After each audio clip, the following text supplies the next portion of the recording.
As unambiguous black women, it really does not benefit us to mule or war or fight for these social political groups such as the liberals, the conservatives, even pro-black people, feminists, and many others, because these groups actually don't have our best interest. They actually do not care about us. Most of these social political groups are just using us because they know that us black women, we are passionate about whatever it is we believe in, and they know that we're going to fight hard for them. They know that we're going to put ourselves on the front line for their cause if we believe in it enough. But they are using us. It's free labor because the collective of black women and girls do not benefit from warring with these social political groups. A clear example of this is how the conservatives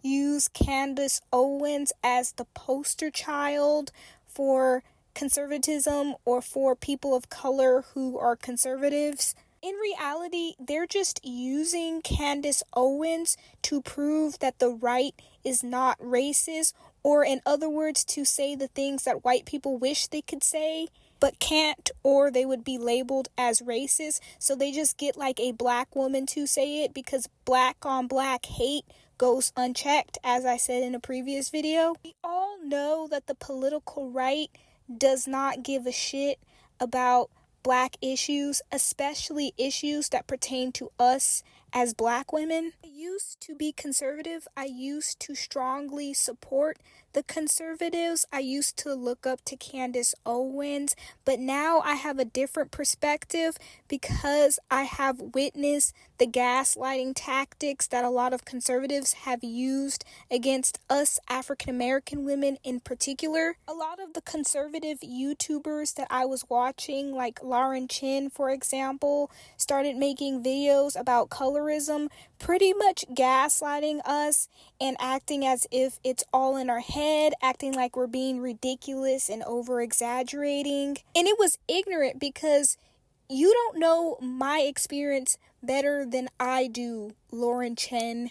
She also tried to make us seem radical for calling out the fact that Hollywood only casts dark-skinned black women for certain roles. They also exclude us for certain roles, and you guys know about that already. Amala, who is essentially a copycat Candace Owens, pretty much made a similar video to Lauren Chin, trying to make us seem crazy for pointing out the existence of colorism. And the saga continues, you guys. She made yet another colorism video trying to call out black people or telling us we're wrong for rejecting the practice of skin bleaching in our community. And it's like these skin lightening companies are using harmful ingredients that are giving people cancer, that are causing irreversible skin damage, and we don't want our young women using those products, Amala. Not to mention, a lot of conservative women really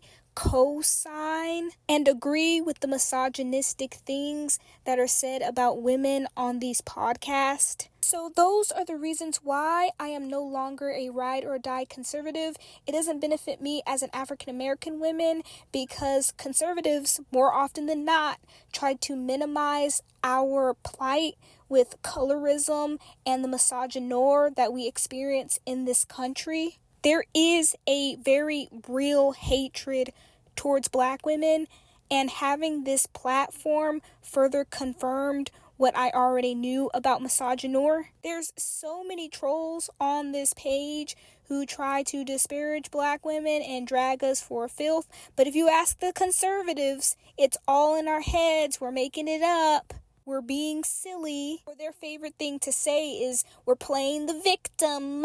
And this isn't to say that I no longer hold certain conservative beliefs. I'm still a Christian. I still believe in the traditional family.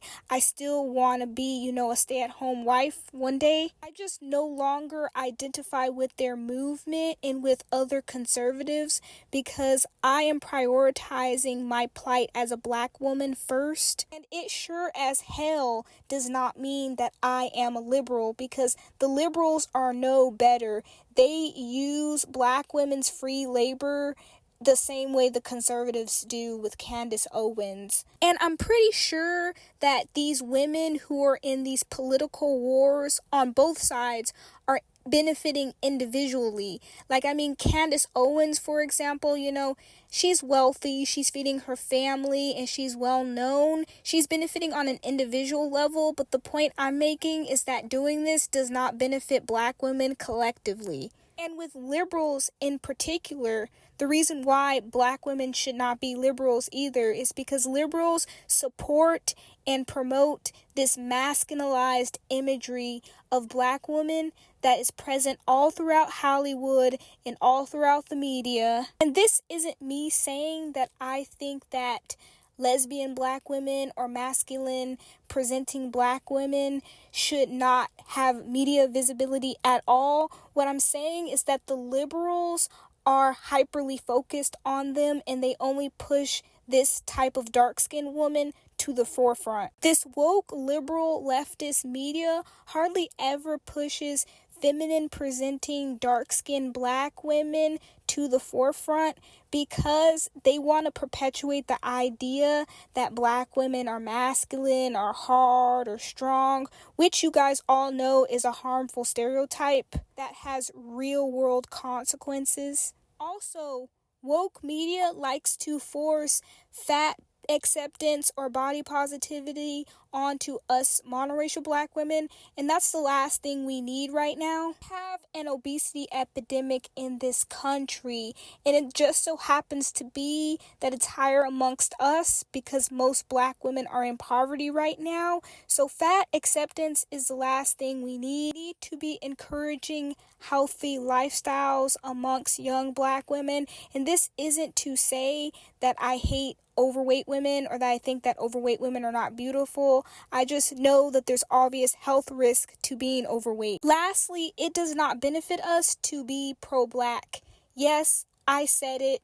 This is because most of the black community is actually anti-black. Same people who claim to be all for black empowerment are the same people who are going to clown you for your fuller facial features, your dark skin, and your quote-unquote nappy hair. If these people were truly proud of their sub-Saharan West African roots, they could easily see the beauty within the unambiguous West African phenotype. Additionally, many of these people who claim to be pro-black and pro-African and pro-indigenous actually do not care about how colorism seriously affects young black women and girls. Whenever the colorism conversation comes up, they always respond with, "Why are you telling people they can't have a preference? Black men don't have to be attracted to unambiguous black women. We can love and like whoever we want to. Stop policing us."